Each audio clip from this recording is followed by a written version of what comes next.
Nakakagulat na revelasyon patungkol kay Bunso Migs Malino, ano ito ating alamin.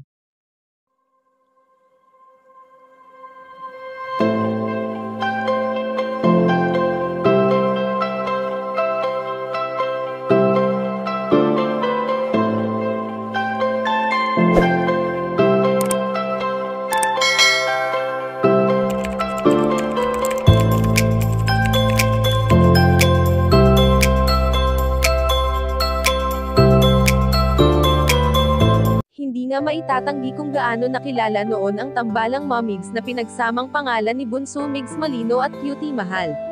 Alam naman natin na magpasa hanggang ngayon nga ay usap-usapan pa rin sa mundo ng social media ang naudlot na pagmamahalan ng dalawang magkapareha.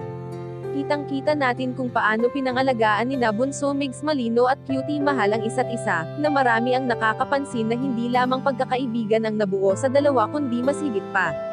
Sa sweetness at kulitan na ibinabahagi nila sa mga tagapanood ay sadyang marami ang kinikilig na maging sa ngayon nga ay pinapanood pa rin ng iba ang mga videos ng dalawa noong sila ay magkasama pa.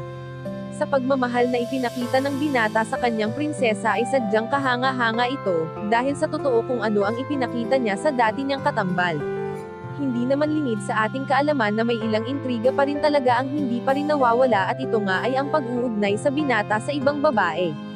Kaya naman marami ang magugulat ngayon sa revelasyon patungkol kay Bunso Migs Malino at ito ang pagpapakatotoo na hinding-hindi niya pa talaga ipinagpapalit sa ngayon ang kanyang prinsesa.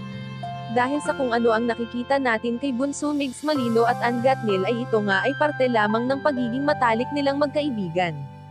Kayo mga kachika, anong masasabi nyo dito? Please leave the comment and don't forget to subscribe.